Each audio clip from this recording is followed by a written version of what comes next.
खेल खत्म नहीं हो सकता। कब तक? जब तक आप अपने स्वरूप को ना जाने, जब तक तुम्हें यह ना समझ में आ जाए कि मैं कौन हूं। क्या मैं शरीर हूं? क्या मैं ये नाशवान शरीर हूं? बिल्कुल नहीं। क्या मैं एक आदमी, एक औरत, एक बच्चा, बूढ़ा, जवान ये हूं? बिल्कुल नहीं। तो कबीर साहब समझा रहे हैं कि जब तक तुम्हें ये नहीं पता लगा कि तुम्हारा स्वरूप क्या है, तब तक तुम्हें मुक्ति नाम की कोई चीज मिलने वाली नहीं। चाहे तुम सारी उम्र एक टांग पे खड़े होके अल्लाह अल्लाह वाहेगुरु वाहेगुरु गॉड गॉड कबीर कबीर करते रहो, एक टांग पे खड़े होके सारी उम्र बिता दो, क्योंकि वो भक्ति में नहीं काउंट होगी। वो कहाँ काउंट हो जाएगी? तपस्या में। वो तब कहलाएगा। लोग सोचते हैं भक्ति का क्या मतलब है, पानी में खड़े हो जाओ, हाथ जोड़ लो, आंखें बंद कर लो, कोई नाम जपने लग जाओ, कोई भी, ये भक्ति है? बिल्कुल नहीं। कोई सोचते हैं आराम से बैठ जाओ, आंखें बंद करके ध्यान करो, अंधेरे में देखते रहो, प्रकाश आ जाएगा, ज्योत जग जाएगी, तरह तरह के रंग दिखने लग जाएंगे, गुरु जी का रूप आ जाएगा, ऐसा हो जाएगा वैसा, ये भक्ति है? ये भी नहीं। कोई सोचता है जीभ घुमा के गले में लगा लूं, वहां से अमृत टपक रहा है, उसको मैं पीता जाऊं, वो भक्ति है? वो भी नहीं, वो मुद्रा है, खेचरी मुद्रा। कोई सोचता है मैं कानों में उंगलियां डाल के अनहद नाद को सुनता रहूं, सारी उम्र बिता दूं उसी में, तब मेरी भक्ति पूर्ण हो जाएगी। ये भी भक्ति नहीं है। कोई सोचता है कि मैं त्रिकुटी में ध्यान धर के सोहम का जाप कर लूं, या वाहिगुरु वाहिगुरु जप लूं, या अल्लाहु अल्लाहु, या कोई भी ओम सोहम जप लूं, यानी श्वासों में कोई भी नाम जप लूं, वो भक्ति है? वो भी नहीं। वो भी आत्मज्ञान नहीं है। वो कौन सा ज्ञान है? वो श्वासा ज्ञान है। वो श्वासों का ध्यान है, आत्मा का ध्यान नहीं है। श्वास आ रही है, कौन सा नाम लेना है, श्वास जा रही है, कौन सा नाम लेना है, इसका ध्यान रखो। तो किसका ध्यान रखा? श्वासों का ध्यान रखा। कब आ रही है, कब जा रही है, आते में कौन सा नाम लूं, जाते में कौन सा नाम लूं, आते में सो, जाते में हंग। ध्यान कहाँ है? या तो 52 अक्षर पे है, सो हंग पे, या फिर श्वास पे है। आत्मा कहाँ है? आत्मा पे ध्यान कहाँ गया? बिल्कुल नहीं गया। इसी को कबीर साहब कहते हैं, जो जन होंगे जौहरी और रतन लेंगे बिलगाए, सोहंग जपी मुआ और मिथ्या जन्म गवाए। कहते हैं सोहंग सोहंग जप के सारी उम्र बिता दी, मर गया, और ये जन्म मिथ्या, झूठ में गवा दिया, सच को नहीं जान पाया। क्यों? क्योंकि सच इन सबसे परे है। सच क्या है? आज सच, जुगाद सच, है भी सच, नानक होसी भी सच। लेकिन वो है क्या? वो सतनाम है। देखो क्या कह रहे हैं, एक को सतनाम, यानी एक सतनाम, दो नहीं है, वो एक सतनाम कर्ता पुरुष, वही असली परमात्मा है। निरपहो, निर्वैर, यानी वो निडर है, किसी से डरता नहीं, और निर्वैर है, किसी को मारता नहीं। निरपहो निर्वैर अकाल मूरत, यानी वो काल से रहित है, उसको कोई मार नहीं सकता। अजूनी, यानी वो कभी किसी जून में नहीं आता। लोग कहते हैं परमात्मा इस शरीर के अंदर है, अरे ये तो जून है, ये तो काया है, जून, 84 लाख जून। लेकिन नानक साहब कह रहे हैं अजूनी, यानी जून के अंदर ना आने वाला। परमात्मा इस शरीर में नहीं रहता है। लोग इसी में उलझे पड़े हैं कि परमात्मा शरीर के अंदर रहता है, इसीलिए हम लोग वापस नहीं जा पा रहे अपने घर। एक तोते को पकड़ के लाया कोई, उसको पिंजरे में डाल दिया, अब क्या हुआ, तोता भूल गया, रहता रहता रहता भूल गया अपने घर को।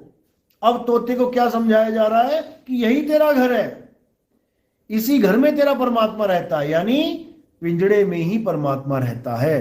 तो तोते के मन में कभी ये ख्याल आएगा ही नहीं कि मैं पिंजड़ा छोड़ के बाहर जाऊं, वो पिंजड़े में ही खुश है। यही काल भगवान चाहता है कि तोता कभी उस घर को ना जान पाए जिस घर से उसको पकड़ के यहां पे लाया गया है। अगर पता लग गया, जैसे कोई जेल में है कैदी, अगर कैदी ये भूल गया कि मैं जेल में हूं, उसको जेल में ही मजा आने लग गया, तो उसको घर समझ लेता है। देखो जेलों में जाके कैसे कैसे कैदी हैं, अपना दबदबा बना के रखते हैं, डॉन बने हुए हैं, वहां बाकियों पे अधिकार चला रहे हैं, हुक्म चला रहे हैं, उनको अपना घर समझ लिया उसने जेल ने, और वो भूल गया कि मैं यहाँ कैदी हूं, मुझे भी फांसी होने वाली है। सब मरेंगे, यहां सब मरेंगे, लेकिन कोई ये बताने वाला नहीं मिल रहा कि तू यहाँ कैदी है और तेरा पिता जेल के बाहर है। अगर ये पता लग जाए, ये समझ में आ जाए, तो वो कैदी कहीं ना कहीं से बाहर निकलने की कोशिश करेगा। देखो कैदी कोशिश करते हैं, कई बार सरिया काटने लग जाते हैं, कई बार गड्ढा खोदने लग जाते हैं। उनको पता लग जाता है कि मैं जेल में हूं और मेरा लक्ष्य क्या है, यहां से बाहर निकलना, भागना। लेकिन ये उनके समझ में आता है जो इस बात को मान जाते हैं कि हम जेल में हैं, हमारा परमात्मा जेल में नहीं है। अगर परमात्मा जेल में है तो फिर मिलना किससे है? फिर तो दोनों अंदर ही हैं, मिले ही हुए हैं। यही चीज समझ में नहीं आ रही किसी को, और पूरा पूरा जन्म बर्बाद करके ऐसे ही जा रहे हैं। तो कबीर साहब क्या कह रहे हैं? कबीर साहब समझा रहे हैं कि सबसे पहले तो ये समझ लो कि परमात्मा तुम्हारी काया में नहीं है, अजूनी है। अजूनी सैभंग गुर प्रसाद। जब गुरु की दया होती है तब जो प्रसाद मिलता है, प्रसाद वो नहीं कि मीठे चने दे दिए, दाने दे दिए खाने के लिए। प्रसाद का मतलब होता है नामदान। गुरु का असली प्रसाद होता है नामदान। जब गुरु तुम्हें भेद बताता है, कैदी को बताता है कि बेटा निकलना कहां से है, वो गुप्त दरवाजा कहां पर है जहां से तुझे इस जेल में डाला गया था और उसके बाद उसको बंद कर दिया गया, वही खुदाई चालू कर। वही दरवाजा है, वो सीधे तेरे घर की तरफ जाता है, लेकिन तुझे पता नहीं है, इसलिए तेरा ध्यान कभी उस दरवाजे की तरफ जाता ही नहीं है। तो कहां से निकल जाता है? 9 द्वारों से। तो नानक साहब समझा रहे हैं, 9 द्वार नहोदर फीके, रस अमृत 10वें चुईजे। कि अगर तू अमृत को पाना चाहता है, अमृत यानी कोई पानी नहीं पड़ा वहां पे अमृत वाला कि वो टपकेगा गले में आके, ऐसा कुछ नहीं है। ये सब माया का खेल है, ये सब माया का भ्रम है कि तुम्हारे गले में अमृत टपक रहा है। अरे भाई, गले में अमृत टपक रहा होता तो ये काया अमर हो गई होती, क्योंकि अमृत का गुण ही यही है कि जो उसको पी लेगा वो अमर हो जाएगा। तो बड़े बड़े योगी जो सोचते रहे कि मैं गले में जीभ लगा के अमृत पी रहा हूं, अमृत पी रहा हूं, डुप्लीकेट अमृत है, तभी तो मर गया। ये काया मर गई तो इसका मतलब डुप्लीकेट पी रहा था वो। ये मन का, माया का बहुत तगड़ा भ्रम है। तो कबीर साहब यही समझा रहे हैं कि उस 10वें द्वार को खोजो और वहां से निकलने का असली तरीका जानो। योगी, जो प्राण योगी होते हैं, वो क्या करते हैं? वो 10वें द्वार को तोड़ के भागने की कोशिश करते हैं। इससे कल्याण नहीं हो सकता। इससे क्या होगा? 10वें द्वार से ज्यादा निकल जाएगा, और इससे ज्यादा क्या होगा? और जो 10वें द्वार से निकल जाएगा वो राजा की योनि में आ जाएगा, राजा बन के आ गया। कहते हैं 9 द्वारे संसार सब 10वें योगी साध, एकादश खिड़की बनी कोई जाने संत सुजान।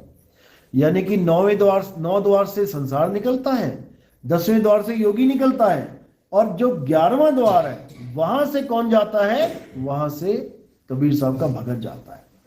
और कहां समाता है? शब्द में समाता है। तो इसी को साहिब ने बोला है कि जाप मरे अजपा मरे अनहद भी मर जाए, सुरत समाए शब्द में वाको काल न खाए। यानी 10वें द्वार से निकलना मुक्ति नहीं है, 11वें द्वार में समाना मुक्ति है। और वो 11वां द्वार क्या है? वो हमारा असली स्वरूप है, हमारा शब्द स्वरूप है। उसी को मुक्ति द्वार कहते हैं। साहिब समझा रहे हैं, शब्द बिना सुरत आंधरी, अरे कहो कहां को जाए, द्वार ना पावे शब्द का, फिर भटका खाए। यानी काया के द्वार तो जान लिए, 9 द्वार भी पता लग गया, 10वां भी पता लग जाएगा किसी से, बड़ी बात नहीं है। कोई योगी मिल गया, प्राण योगी बता देगा तुम्हें 10वां द्वार कहां होता है। लेकिन द्वार ना पावे शब्द का, काया का द्वार तो बता दिया उसने, 10 के 10 बता देगा, लेकिन जो शब्द का द्वार है वो योगी नहीं बता सकता। वो केवल और केवल परमात्मा ही बताते हैं, बंदी छोड़ बताते हैं, समझाते हैं कि कैसे तुमने निकलना है और कहां समाना है। रहना नहीं देश बेगाना है। इस संसार में जितने भी नाना प्रकार के धर्म चल रहे हैं, जितने भी पंथ चल रहे हैं, उनका यही मानना है कि ये दुनिया परमात्मा ने बनाई है, भगवान ने बनाई है। यही सबसे बड़ा जाल है। जब तक हम ये मान के बैठे हैं कि परमात्मा ने ये दुनिया बनाई है, समझो हमने किसी और को ही परमात्मा मान लिया। अगर परमात्मा ने ये दुनिया बनाई है तो हम जाना कहां चाहते हैं इस दुनिया को छोड़ के? हर संत लगा हुआ है दुनिया से निकलना है, दुनिया को छोड़ना है। मुसलमान कह रहा है जन्नत में जाना है, ईसाई कह रहे हैं हेवन में जाना है, हिंदू कह रहा है स्वर्ग में जाना है। फिर क्यों जाना है? फिर तो परमात्मा ने दुनिया बनाई है, यही रहो, सुख में दुख में रहो, जैसे मर्जी रहो, खाओ पियो, अपना मजे से रहो। लेकिन नहीं, जाना भी सबने है। आना भी कोई नहीं चाहता, और परमात्मा दुनिया भी बना के बैठा हुआ है। तो यही भरम है भाई, ये दुनिया परमात्मा ने नहीं बनाई है। ये दुनिया बनाने वाला कौन है? वो त्रिलोकी नाथ, तीन लोकों का नाथ, अलख निरंजन है। इसी को काल भगवान कहते हैं। ये काल निरंजन ही इस पूरी कहानी का सबसे बड़ा विलेन है, लेकिन ये दिखाई नहीं देता है। सबसे बड़ी दिक्कत ये है, कई फिल्में देखी होंगी आपने जिसमें विलेन का पता ही नहीं होता है, बस उसका ऑर्डर आता है फोन पे, ये करना है, ये करना है, ये करना है, और सारे कांड हो जाते हैं। आखिरी समय तक नहीं पता लगता विलेन है कौन, लेकिन बाद में जब सस्पेंस खत्म होता है तब पता लगता हो तेरे की ये है वो। तो ऐसी फिल्म समझ लो यहां चल रही है। वो अलख निरंजन सबको फोन कर करके ऑर्डर दे रहा है और सारे काम कर रहे हैं, लेकिन किसी को पता ही नहीं कि ऑर्डर दे कौन रहा है। जैसे आप लोग सुबह से लेके शाम तक किसका ऑर्डर पालन कर रहे हो? उसी अलख निरंजन का। कैसे? जैसे तुम सो रहे हो और तुम्हें किसी ने कहा उठो, पापा ने कहा, मम्मी ने कहा उठ जाओ भाई, आप पापा मम्मी की बात नहीं सुनोगे, याद रखना। किसकी बात सुनोगे? अलख निरंजन की। जब तुम्हारा मन कहेगा उठ तब उठोगे, और अगर मन कह रहा है अरे बोलने दे, तू सो ले आराम से, तो तुम सो जाओगे। यानी तुमने किसका ऑर्डर फॉलो कर लिया? मन का। अब जैसे ही मन कहेगा चल उठ जा, बहुत देर हो गई, चलो जी उठ जाते हैं, उसी वक्त उठ गए। बाथरूम में गए नहाने, साबुन भी कौन सा लगा रहे हो? जो तुम्हारा मन पसंद है। 50 तरह के साबुन दुकान में थे, लेकिन तुमने कौन सा उठाया वहां से? कौन सा मांगा? जो तुम्हारे मन को पसंद है। तुमने वो मांगा जो तुम्हारा मन पसंद है। अगर उसके बदले वो दुकानदार कुछ और देने लग जाए ना कि ये वाला ले लो जी, अरे नहीं चाहिए भाई, क्यों? ये मेरी पसंद नहीं है, मेरे मन को ये पसंद नहीं है। साबुन से लेके, परफ्यूम से लेके, टूथपेस्ट से लेके, तेल से लेके, कपड़े पहनने से लेके, जो भी तुम कर रहे हो पूरा दिन, ये किसके फोन पे बात चल रही है? मन के साथ बात चल रही है। वो तुम्हें फोन पे बताता रहता है क्या करना है, क्या करना है। देखो बैठा बैठा एकदम सोचने लगा, मेरा मन कर रहा है मैं गंगटोक घूम के आऊं। क्यों गए वहां पे? मन कर रहा था। यानी मन ने फोन किया, हाँ ठीक है चला जाऊंगा, चले गए। 24 घंटे इसी मन की गुलामी सब कर रहे हैं, और इस मन को कोई जान ही नहीं पा रहा है कि ये है कौन। यहां तक कि ब्रह्मा विष्णु महेश जी भी इसी मन के गुलाम हैं। समझ लो, सारे काम इनको मन ही करवाता है। बिना मन के तुम कुछ कर ही नहीं सकते। ये इतना शातिर है मन।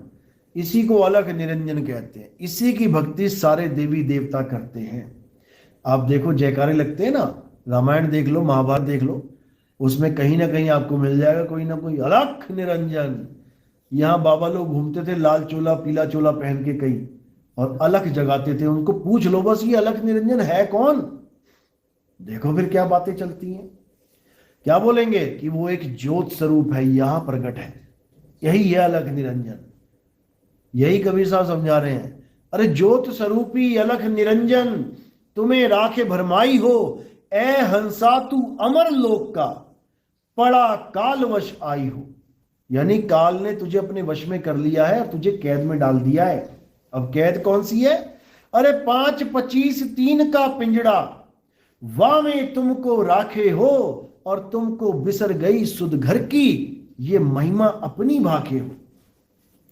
यानी हमें अपने परमात्मा की सुध बिसर गई, परमात्मा की महिमा हम गा नहीं पा रहे हैं, और ये अपनी महिमा गवा रहा है।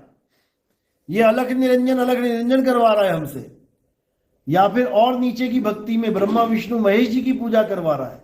और नीचे चले जाओ, देवी देवताओं की पूजा करवा रहा है। और नीचे चले जाओ, भूत प्रेतों की, पितरों की पूजा करवा रहा है। ये कौन करवा रहा है? ये तुम्हारा मन करवा रहा है। मंदिर में घंटियां मन बजवा रहा है, आरतियां मन गवा रहा है, सारे काम मन करवा रहा है, और तुम्हें इसका कोई ख्याल ही नहीं है। इसलिए कबीर साहब ने कहा मन के हारे हार है और मन के जीते जीत। यानी तुम्हारी जो असली जंग है वो किसके साथ है? तुम्हारे ही मन के साथ है। तुम्हारा ही मन कली काल है। समझ लो, रावण का नाम सुना ना? कृष्ण, कंस का नाम सुना है, कृष्ण जी ने मारा जिसको। रावण का नाम भी सुना है, राम जी ने मारा है। लेकिन कली काल कौन है? कली काल ये सबसे बड़ा राक्षस है। ये चारों युगों में सबसे बड़ा राक्षस है। रावण और कंस तो इसके पैरों की धूल भी नहीं है, ये इतना बड़ा राक्षस है। और ये सबसे बड़ी बात है कि ये रहता कहाँ है? रावण तो वहां रहता था श्रीलंका में, कंस रहता था मथुरा में। समझ में आता है कि हाँ, श्रीलंका और मथुरा टारगेट कर लो, पहुंच गए वहां पे। अब कली काल कहाँ रहता है? ये कौन से शहर में रहता है? ये कौन से देश में रहता है? इसको कोई जान ही नहीं सकता, इसको कोई पकड़ नहीं सकता, इसको कोई मार नहीं सकता। क्योंकि ये कली काल कहाँ रहता है? ये हमारे तुम्हारे शरीर में रहता है। इसी को अलख निरंजन कहते हैं। ब्रह्मा विष्णु महेश इसी की पूजा करते हैं। यहां ध्यान लगा के बैठे हैं, इतना ध्यान लगाया कि आंख बन गई यहां पे। भोले शंकर के त्रिनेत्र देखोगे, तीसरा नेत्र किसके दर्शन कर रहे हैं भोलेनाथ? तीसरे नेत्र से उस परम ज्योत के दर्शन कर रहे हैं। वो ज्योत ही निरंजन है, वही काल भगवान है। सारे देवी देवता भी उसकी पूजा कर रहे हैं, सारे गुरु भी उसकी पूजा कर रहे हैं। कोई किसी तरीके से कर रहा है, कोई किसी तरीके से कर रहा है, लेकिन कर उसी की रहे हैं। इसलिए कबीर साहब ने बार बार समझाते हुए कहा कि देव निरंजन सकल शरीरा और तामे भ्रम भ्रम रहल कबीरा। देव निरंजन कौन है? मन स्वरूप है, और ये मन ही तन स्वरूप है। जैसे एक सिक्के के दो पहलू होते हैं, हेड या टेल, लेकिन सिक्का तो एक है, पहलू दो हैं, सिक्का एक ही है। इसी प्रकार या साकार या निराकार, या तन या मन, पहलू दो हैं लेकिन वस्तु एक ही है। जैसे बर्फ या पानी, पहलू दो हैं लेकिन वस्तु एक ही है। वही बर्फ है, वही पानी है, वही तन है, वही मन है, वही साकार है, वही निराकार है। और इसमें उलझा सारा संसार है। अब इससे क्या करना है? इससे बाहर निकलना है। कबीर साहब समझा रहे हैं बात को, कह रहे हैं कोई सरगुण में रीझ रहा, दादू साहब की वाणी है, कोई सरगुण में रीझ रहा कोई निर्गुण ठहराए, अटपट चाल कबीर की दादू मुंह से कहीं ना जाए। यानी ना तो साकार ना निराकार, परमात्मा ना साकार है ना निराकार है, दोनों से न्यारा, निर्गुण सरगुण दोनों से न्यारा। और जानेगा कोई जानन हारा। जिस पर मालिक की कृपा हो, बंदी छोड़ की दया हो, वो इस ज्ञान को समझ जाएगा और साकार निराकार दोनों से परे अपने मूल स्वरूप को जानेगा। साकार निराकार क्या है? जो आपको सामने दिख रहा है, कोई भी वस्तु जो साकार है उसको साकार कहते हैं। जैसे आप लोग का शरीर, सबका शरीर साकार है, दिखाई दे रहा है। और एक है निराकार। निराकार क्या है? जिसमें ये शरीर विद्यमान है, यानी दोनों हाथों के बीच में ये जो गैप है, इस गैप को तुम कितना ही बड़ा खींच लो, इस गैप के अंदर ही हम सब बैठे हुए हैं।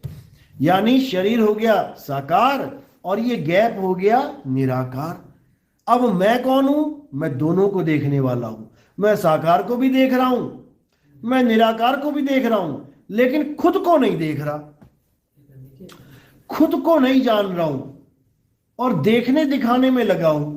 तो कबीर साहब कह रहे हैं जो दिखे सो माया, संतो जो दिखे सो माया। हमें कोई भी चीज दिखाई देती है, कुछ भी दिखता है, चाहे खुली आंखों से चाहे बंद आंखों से, वो माया ही है। माया से परे कौन है? माया से परे आत्मा है। और आत्मा क्या है? आत्मा हम स्वयं हैं। तो आत्मा दूसरों को देखने में लगी हुई है और करना क्या है? अब देखना दिखाना छोड़ के अपने आप में समाना है।